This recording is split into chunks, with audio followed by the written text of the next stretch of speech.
Tuesday. What's going on? Thanks for hanging with us. Stephen A. Smith, Max Keller. What's up? I'm Mᴏᴇ. How we doing, guys? I'm good. How you doing? Everything all right? All right. I'm all right. I've seen better days. Yeah, that was a lot of fun last night. Yeah, watching tons. that. Tons. Well, I kind of told you what was going to happen. So was the but it's all right. post-game press conference and interviews as well. But let's get into it, roll. gentlemen, Let's shall roll. we? So, about last night, Odell Beckham Jr., he stole the show for all the wrong reasons in the Giants' 24-10 loss to the Vikings as he finished with a career-low 23 receiving yards and earning a taunting penalty. Here's Odell Beckham on the game. Oh, there's never any explanation. It's just my fault. That's all I look at it as. It's my fault. There's whatever you want to call it. I just have to understand. If I sneeze the wrong way, it'll be a flag. It'll be a fine.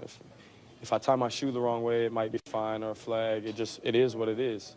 You have to understand that. As tough as it is to understand that for a 23-year-old who has been blessed with a lot, God has gifted me with an amazing amount of ability, amazing amount of everything, and just it seems like it's all working against you, but what are you going to do? You're going to back down, or are you going to stand up? And I've never been one to back down. So I'm going to stand up. We're going to work to get better. He's got to be aware. People are looking for him, and he's got to play smart, and he just can't afford to do anything. They're going to call him. He's kind of brought that upon himself, so he's got to realize that. Eli with some strong words for Beckham. Max, should OBJ have been tossed? Yes, he should have been. And I say that as a Giants fan. He should have been tossed. But before I even get to that, I want to address Odell Beckham directly. What is it? I want to address him directly. Odell, are you kidding me? You should have been thrown out on the Odell Beckham rule. I mean, I get it. You're frustrated because you're getting roughed up. The refs miss a call when you go out of bounds.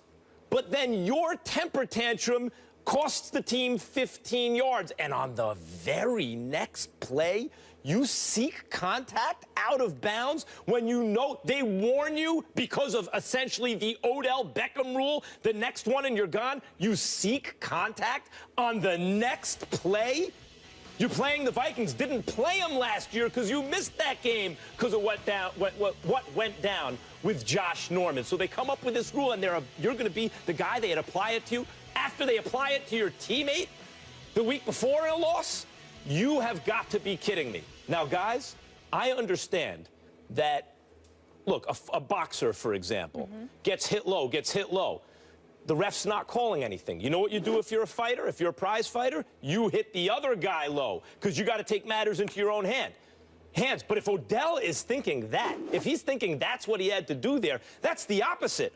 Because it's not like if a guy's hitting you low and the ref warns you, you hit the guy low. Once the ref warns you, everyone's watching you. Odell is very lucky to not be ejected. Why should he been ejected? Well, obviously, because there was a rules infraction. It was intentional. He was trying to be slick. He wasn't that slick. But from a Giants fan point of view, I'm helping to raise 3 children. Got 3 daughters. And let me tell you what you do, as my wife has explained to me since she actually read the books, when they misbehave. There have to be immediate consequences, and it has to be correlated to their behavior. It has to be a result of their behavior. If they procrastinate getting in the bath, that means they don't get that thing that they wanted because there's no time. There's a consequence. From a Giants fan point of view, I know you're a Giants fan too, Molly, and so are you after your Steelers allegiance. It's just the New York teams, but Yeah. I'm diehard Steelers all day, every day. Okay. Yes. But I think we all know what we're talking about here. As a Giants fan, Odell still, from his comments after the game, still doesn't get the message as though he's being persecuted. It's victim mentality. He needed to be tossed immediately, so he, on an emotional level, felt those immediate consequences. Not the next game, not next week, not next month or year, no rules change. You did that after a warning. You are out of here. That would have hopefully driven home the lesson better than anything has so far, because he is being self-destructive, Stephen A. And I get it. His quarterback's not seeing when he's open. He's missing him when he's open and all that stuff. But these corners who are roughing him up are getting into his head. And the proof in the pudding is he's not making plays he always makes. The reason I think Odell is better than everyone else is because he doesn't have to be open to be open. He makes impossible catches routine. but he wasn't making those plays yesterday. Those impossible catches, he was just another receiver who couldn't quite make it. Good effort, but not quite. That's not Odell Beckham Jr. It's actually affecting his play. Never mind the penalties. Never mind the distraction and the contagion on the team. There you go with that word contagion again. This is bad. Let me say this to you. I respectfully disagree. And the reason why I utter the word, and I prefaced it by saying respectfully, is because I understand where everybody's coming from. And looking at it in a vacuum, I wouldn't necessarily disagree, because I'm all about law and order. I'm all about, yo, you got to sit up there and toe the line and make sure you got discipline, et cetera, et cetera. But there are many occasions where we see referees exercise, their arbitrary ways, and they decide when and when not to inflict punishment upon a player based on a player's actions, et cetera, et cetera. I think you and everybody who thinks like you is missing the boat here when it comes to Odell Beckham Jr. He is not the problem with the New York Giants. They've got a bevy of other issues. And I think that when I heard Eli Manning, who is class personified, who's always conducted himself like class, who's completing 66% of his passes, but has thrown just 4 touchdowns with 4 interceptions this year, I think that speaks to the level of frustration. I think that a guy like Odell Beckham Jr. is about winning. I was driving in. I listened to my man Ryan Clark on Mike and Mike this morning, just talk about Odell Beckham Jr. from last year when he was going up against Josh Norman and the Carolina Panthers, and so much was made about him when you could hear him on the sideline screaming, we're losing, and nobody cares. So the priority was about winning. The priority was about being successful. The priority is about not getting punked, which I think on a few occasions the New York Giants over the last couple of years have done. Now we go to Ben McAdoo. We go to an Eli Manning. We go to this guy Hart that was in his ear walking into the tunnel at halftime, basically getting on Odell Beckham Jr. to pretty much get himself under control. And I'm of the mindset that we've got a whole bunch of people talking about the importance of bringing things together. I want everybody here. You, Will Kane's going to be on in a little while. Coach Herm Edwards is going to come on in a little while. I want everybody to remember what my mentality is. I have always been a staunch adversary against coaches and other players leaning on the actions, even if it's the transgression of a particular player, and saying somehow, some way that has dictated our performance, that has dictated our behavior. When it does that, no excuse, no mercy, bring the hammer down. But when that is not the case, I think it's easy for everybody to gloss over his selfish and immature act and say that is the cause for our troubles. It's not the cause. It's a result. How he's acting basically is provoked by the kind of things that they're not doing.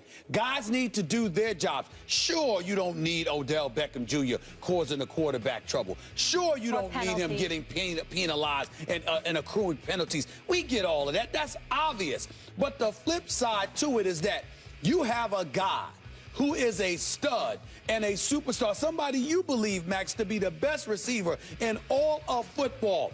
Xavier Rhodes comes out there, holds this dude to 3 receptions for 23 yards, puts him on lock and key, career low. Sure, it's getting to him. But you know what else probably was getting to him? How he was open, wasn't getting the football, how there was missed opportunities. Now, these are the kind of things that happen every single week. That's a straw man, I think, because I don't think anyone's saying that the Giants are bad right now or they lost a couple games. We knew they were going to lose to Minnesota. Right. They probably weren't going to go 3-0. 2-2 is more or less where we expect them at this point. Sure. I don't think they're in that bad shape, to tell you the truth. Sure. But no one's saying that I know, look, Odell is the problem on the Giants. The issue is he needs to be a huge part of the solution because he's their best player. He's not the quarterback, but he's the best player on the team. Far be it for me for, just tickling my memory just a touch, Max, but I recall you when Odell Beckham Jr. was on the field against Washington, and you were going off about how Eli Manning needed to get him the ball because he was in their face, and he was like, I'm open. All I'm saying to you is this is different. No one was open yesterday. The Minnesota defense was excellent. No. Receivers were not open. Time out. You might say that based on the television camera angles. I may say the same thing. Odell Beckham Jr. clearly begs to differ. And if he begs to differ, I'm saying if you're Eli Manning or anybody else, you've got to look at it from the perspective. You got to get this stud to football. One of the things, you go to boxing, I'll lean on basketball in this equation. It's just like the big boy that's down low. Now, it's an unwritten understanding in the sport of basketball. If the big boy doesn't get fed, He's going to be hungry.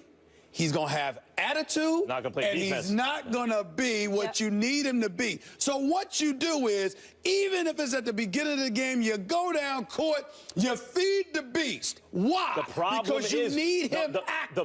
The problem you need that. If you really want to get in the X's and O's, the Giants are missing Shane Vereen and Rashad Jennings. Right. And Perkins was good running the ball, but not so good in terms of protection.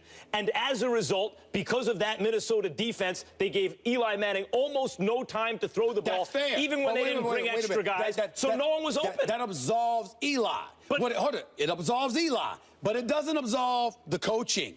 It doesn't absolve the decision-making. It doesn't absolve some of the things that an Odell Beckham Jr. may believe they should be doing. Again, I'm not defending immature, all right, and selfish acts. What I am saying is that sometimes when you've got a stud and he's out there on that field and he is doing his job. Right. The problem is everybody wants to gloss over it and act like, okay, this is the storyline. We got to make sure we get this guy under control when there are ways to do it and they haven't done it. No. If you're arguing that the argument is not Odell doesn't have a right to be frustrated. He has every right to be frustrated. You're absolutely right. The Giants don't do a good enough job of getting him the ball. And if he is commanding that much attention, they need to do a better job of scoring because that means other guys are open. The field should be loose somewhere else if there's always safety help and the best corner on Odell. That part is true. It's also true that Odell's right when he says he's not getting calls and guys are allowed to get away with things on him. That's also true, but that's not the issue. How you respond to it is the issue. And if you self-destruct, that is clearly the wrong response. Well, that's if you self-destruct. And he's self-destructing. Wait a minute, but sometimes, why? Because he got a penalty? Because he got a penalty? Because on the next play, he hit a guy out of... Do you think he's a little mentally weak? I think no. I don't believe... Do you think he's a little sensitive? I think he's sensitive. Okay. I think there's a difference between being sensitive and mentally weak. To me, you're mentally weak if it cripples you and it inhibits your ability to go out there and do what you're capable of doing. I have seen Odell Beckham Jr. frustrated, visibly so, and go out there and play like a stud. It's 4 games in. Max Kellerman, it's 4 games in. Oh, he's going to be big this year, of course. Hold on. It's 4 games in. How in God's name are you the New York Giants and you okay with this brother not having a touchdown? Well, let me ask you this. How do you've got to figure that out. You've got to figure that out. And it is a coaching issue, to your point, as well. He has 25 touchdowns since he's going to catch plenty of touchdowns. I'm talking about how he's feeling now, Matt. Right. Okay, but that's fine. You can feel that way. How does the behavior come out? Do you channel it properly or do you behave immaturely? He behaved immaturely. There's no 2 ways about it. I don't believe that. There's no doubt that he's been immature. But I think sometimes that immaturity can be a spark plug for the people around you because they don't want to deal with it and they're going to do what they're supposed to do. And that's what you're missing here. Did it affect his play? I believe it absolutely did. Okay. You could see him not make plays. Would they have been sensational plays? Yes, he always makes them. He wasn't making them when the ball was coming his way after the incident. I'm not defending immaturity and selfishness. What I'm saying is sometimes it takes you being rebellious and acting out for other people to sit up there and say, damn, I don't want to deal with this guy. Let me take care of him so we can move forward. Sometimes that's necessary. I appreciate your optimism. Sometimes, yes. Yeah, and clearly the coaching also, there's a bigger issue going on there as well. By the way, everybody's there but Tom Coughlin. He's the only guy that's gone. So he was the only problem. Evidently not. Good point. We would like you to weigh in at home. Is Odell Beckham more trouble than he's worth? Go on the First Take Twitter page and vote. We'll share those results a little later in the show.